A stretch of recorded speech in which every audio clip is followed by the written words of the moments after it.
नमस्कार दोस्तों, स्वागत है आपका अपने वीजी नॉलेज में। दोस्तों आज बात करेंगे वीरप्पन की। वीरप्पन जिसने सरकार को भी हिला डाला था। वीरप्पन का जन्म 18 जनवरी 1952 को कर्नाटक के जिले के गोपीनाथम नामक गांव में एक चरवाहा परिवार में हुआ था। आपको बता दें वो अपने बचपन के नाम मौला काई से भी जाना जाता था। उसका पूरा नाम कुंज मुनिस्वामी वीरप्पा गौडन था। वीरप्पन के गांव वालों का कहना था कि वीरप्पन बहुत गरीब परिवार से था। फॉरेस्ट डिपार्टमेंट के कुछ लोगों ने ही उसको पहले स्मगलिंग के धंधे में उतारा था ताकि वो वीरप्पन की मदद से पैसे कमा सकें। वीरप्पन के पिता एक चरवाहा थे और यही कारण था वीरप्पन जंगल को अपना घर मानता था। उसको जंगल के हर कोने कोने का भेद था। जब फॉरेस्ट डिपार्टमेंट को पता चलता है कि वीरप्पन जंगल में गैर कानूनी तरीके से पैसे कमा रहा है तो वीरप्पन को पकड़ने के लिए फॉरेस्ट डिपार्टमेंट के लोग उसके पीछे लग गए। गांव के लोग उसके बारे में कुछ गलत नहीं बोलते थे। कहते हैं वीरप्पन ने 18 साल की उम्र में एक अवैध रूप से शिकार करने वाली गैंग को ज्वाइन कर लिया था, जिसके बाद उसने अपने एक एंटी गिरोह का सफाया कर दिया। अब जंगल का कारोबार वीरप्पन के हाथ में आ चुका था। वीरप्पन अपने भाई अर्जुनन और बहन मारी की मौत का जिम्मेदार पुलिस वालों को समझता था और यही कारण था उसको पुलिस वालों से नफरत थी। वीरप्पन ज़्यादातर फेमस लोगों की हत्या और अपहरण किया करता था। उसका अपहरण करने का मकसद होता था उनसे अपनी मांगों को मनवाना। सन 1987 को उसने वन विभाग के अधिकारी को मार डाला। वीरप्पन की छवि अपने गांव में रॉबिन हुड की तरह थी। गांव वालों की तरफ से वीरप्पन को सपोर्ट मिला करती थी। गांव वालों की वीरप्पन पैसों से भी मदद किया करता था। अगर गांव के जो लोग वीरप्पन की सूचनाएं पुलिस तक पहुंचाने का काम करते तो उनको वीरप्पन मार डालता था।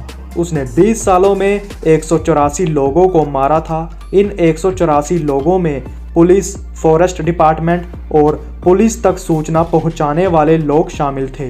यही नहीं बल्कि 2000 हाथियों को मारने का इल्जाम भी उसके सर पर था। करीबन 10,000 टन की उसने चंदन तस्करी की। बताया जाता है वीरप्पन खुद हाथियों को मारा करता था। वो हाथी के सर के बीचों बीच गोली मारा करता था। एक बार वीरप्पन ने 2 फोटोग्राफर जर्नलिस्ट्स को फॉरेस्ट डिपार्टमेंट के लोग समझकर उठा लिया था। वो 9 दिन वीरप्पन के साथ रहे और बाद में उन दोनों जर्नलिस्ट ने वीरप्पन और जंगल की कहानी बताई।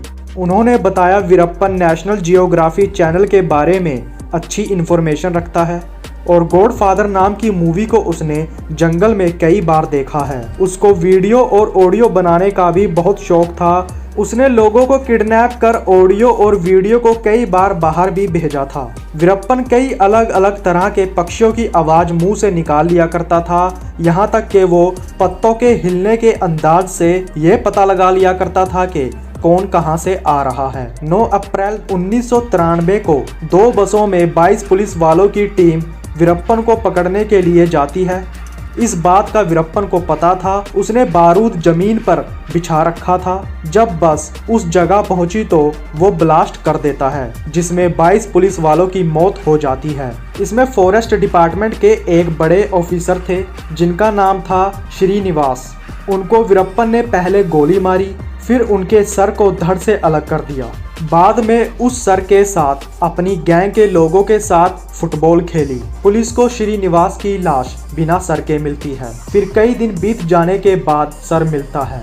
इस घटना के बाद कर्नाटक और तमिलनाडु में बवाल मच गया था, जिसके बाद स्पेशल टास्क फोर्स उसके पीछे लग जाती है। कहते हैं एक बार वीरप्पन पकड़ा भी गया था। 3 दिन वो जंगल में पुलिस के साथ रहा। तभी वीरप्पन कहता है कि उसके सर में बहुत ज्यादा दर्द हो रहा है, इसलिए उसको तेल चाहिए सर में लगाने के लिए। पुलिस उसको तेल लाकर देती है, जिसके बाद पुलिस से नजरें चुराकर वो तेल को अपने हाथों की कलाइयों पर लगा लेता है और थोड़ी ही देर के बाद वो अपनी हथकड़ियों को निकालने में कामयाब हो जाता है और वहां से भाग निकलता है। सिर्फ एक बार वीरप्पन पुलिस के हाथ लगा था, उसके बाद वो पुलिस के कभी हाथ नहीं आया। 1991 में वीरप्पन मुथुलक्ष्मी नाम की लड़की से शादी कर लेता है। वो भी चरवाहा परिवार से थी। वीरप्पन को मुथुलक्ष्मी से 3 बेटियां थी। पुलिस हमेशा वीरप्पन को पकड़ने के लिए छापा मारा करती थी। वीरप्पन की तीसरी बेटी, जो कि दूध पीती बच्ची थी, वो रोया करती थी। वीरप्पन को डर था कि बच्ची की रोने की आवाज से कहीं एसटीएफ की टीम उसको पकड़ ना ले, तो कहते हैं उसने अपनी बेटी को अपने हाथों से गला घोट कर मार डाला था। उसकी 2 बेटियां अभी भी हैं। साल 2000 में राजकुमार साहब के घर की ओपनिंग थी। वो घर जंगल के पास में ही था। वीरप्पन द्वारा राजकुमार जी को उठा लिया जाता है। पूरे 108 दिन तक वो वहां वीरप्पन के साथ रहे। इस अपहरण के बाद कर्नाटक, केरल, तमिलनाडु की जनता गुस्से में दिखाई दी। पुलिस, एसटीएफ और वहां के सीएम पर इसका प्रेशर बना। वीरप्पन ने सरकार के आगे अपनी डिमांड पेश की। उसकी डिमांड कावेरी नदी के पानी को लेकर अपने साथियों की रिहाई और साथ ही बहुत सारे पैसों की मांग की। एक मैगजीन के एडिटर आर गोपाल ने वीरप्पन के पास जाकर इसको लेकर बात की, जिसके बाद राजकुमार जी को 108 दिन के बाद छोड़ दिया गया। सरकार ने 50 करोड़ रुपए वीरप्पन को दिए थे राजकुमार साहब की रिहाई के बदले में। अब वो समय था जब एसटीएफ पर भी सवाल उठने लगे थे। हर बार एसटीएफ की टीम वीरप्पन को पकड़ने में नाकाम हो रही थी। 2002 में फिर खबर आई कि कर्नाटक के पूर्व कृषि मंत्री एच नागप्पा को वीरप्पन द्वारा उठा लिया गया है। वीरप्पन ने पैसों की फिर से डिमांड की, जिसके बाद एसटीएफ फिर से तेजी में आ जाती है।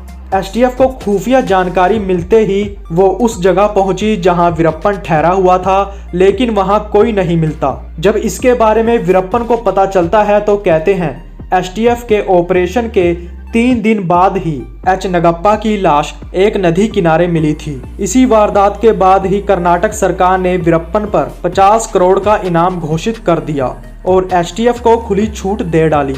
एसटीएफ ने अब वीरप्पन की गैंग के लोगों का एनकाउंटर करना शुरू कर दिया। 100 लोगों को साथ चलने वाले वीरप्पन की गैंग में अब 20 से 30 लोग ही रह गए थे। वीरप्पन अब कमजोर होने लगा था। विजय कुमार, जो कि एसटीएफ के हेड थे, उनको तमिलनाडु की सीएम जयललिता ने कहा था कि वीरप्पन को पकड़ना है जिंदा या मुर्दा। इसके बाद एसटीएफ हेड विजय कुमार वीरप्पन के बारे में छोटी से छोटी इंफॉर्मेशन को बटोरना शुरू कर देते हैं। 2004 में विजय कुमार वीरप्पन द्वारा बनाई वीडियो को देख रहे थे। तभी वो क्या देखते हैं कि वीरप्पन वीडियो में एक लेटर को पढ़ रहा है और अपनी आंख को मल रहा है। लेटर थोड़ा आगे करता है, फिर थोड़ा पीछे। इससे अंदाजा हो गया कि वीरप्पन की आई साइट कमजोर हो गई है। इसका कारण था जो उसकी मूंछ थी वो आंखों तक आती थी और वो अपनी मूंछों पर खिंचाव लगाया करता था। इसी वजह से उसकी आंखों में दिक्कत आनी शुरू हो गई थी। अब यहाँ से ही वीरप्पन को पकड़ने के लिए प्लान तैयार किया गया और ऑपरेशन का नाम रखा ऑपरेशन कोकून। अब एसटीएफ टीम के पास वो इन्फॉर्मेशन भी थी जहां वीरप्पन के होने की उम्मीद हो सकती है, तो एम्बुलेंस को उन इलाकों में कई दिनों तक घुमाया जाता है। उस एम्बुलेंस को एसटीएफ के 2 लोग ही चला रहे थे। कहते हैं अक्सर वीरप्पन अपना चेकअप करवाने के लिए अपने ही किसी डॉक्टर के पास जाता था, लेकिन किसी को ये नहीं पता था कि वो कौन डॉक्टर है। पुलिस ने खुफिया जानकारी से ये ढूंढ निकाला कि वीरप्पन सेलम जाने की तैयारी में है। एसटीएफ बकायदा उस एम्बुलेंस पर सेलम लिखवा देती है। वीरप्पन की उस एम्बुलेंस पर काफी समय से नजर थी। 18 अक्टूबर 2004 शाम हो जाती है और अभी भी वो एम्बुलेंस घूम रही थी। अंधेरे में वीरप्पन को निकलना था तो वो अपने 3 साथियों के साथ उस एम्बुलेंस में बैठ जाता है। एम्बुलेंस को चला रहा एसटीएफ का अधिकारी एकदम ब्रेक मारता है और तेजी से दोनों एम्बुलेंस से बाहर निकल जाते हैं। तभी एम्बुलेंस पर ताबड़तोड़ फायरिंग की गई। कहते हैं एसटीएफ की तरफ से 338 राउंड फायरिंग की गई थी। 20 मिनट के बाद जब एसटीएफ के जवान एम्बुलेंस के पास पहुंचे और देखा कि 4 लोगों की लाश अंदर थी। 338 राउंड फायरिंग में सिर्फ 3 गोलियां वीरप्पन को लगी थी। पहले तो वीरप्पन पहचान में ही नहीं आया क्योंकि उसने अपनी मूंछों को कटवा रखा था। वीरप्पन के एक गोली आंख में लगी थी, दूसरी गोली सर के अगले वाले हिस्से में लगी थी और तीसरी गोली सर के पीछे वाले हिस्से में लगी थी। वहीं दूसरी तरफ ये भी कहा जाता है कि वीरप्पन की गैंग में कम लोग बचे थे, जिस कारण वो कमजोर पड़ता दिखाई देने लगा था। इसलिए उसी इलाके के पास धर्मपुरी इलाके से उसको जिंदा गिरफ्तार किया गया था और 2 से 3 दिन तक वीरप्पन को पुलिस ने अपने पास रखा। फिर उसको काफी टॉर्चर किया गया, यहाँ तक कि उसकी एक आंख तक निकाल ली थी। और फिर उसकी बॉडी पर केमिकल लगाकर एम्बुलेंस में रखा गया। लेकिन एसटीएफ का कहना था कि पहले उन्होंने वीरप्पन को सरेंडर करने को कहा। जब वीरप्पन द्वारा फायरिंग की गई तो तब एसटीएफ ने जवाबी हमला किया जिसमें उसकी मौत हो गई। जिसने जुर्म कर बेशुमार पैसा कमाया, आखिर वो गया तो गया कहाँ। कहते हैं वीरप्पन अपने अलग अलग ठिकानों में जमीन में पैसे दबा दिया करता था और वहां अपनी एक ऐसी निशानी छोड़ दिया करता था जो सिर्फ उसको पता होती थी। एसटीएफ द्वारा उन इलाकों की कई बार खुदाई करवाई गई और पैसे भी मिले। बताया तो ये भी जाता है कि आसपास के लोगों ने भी कई बार पैसे ढूंढने की कोशिश की, लेकिन उनको पैसे मिले या नहीं किसी को कुछ नहीं पता। इस वीडियो को देख रहे दर्शकों को यही कहना चाहेंगे कि मजबूरी में किया गया जुर्म भी जुर्म ही होता है। सही रास्ता चुनें और अपने माता पिता का नाम रोशन करें। अब तक के लिए इतना ही, तो नमस्कार दोस्तों।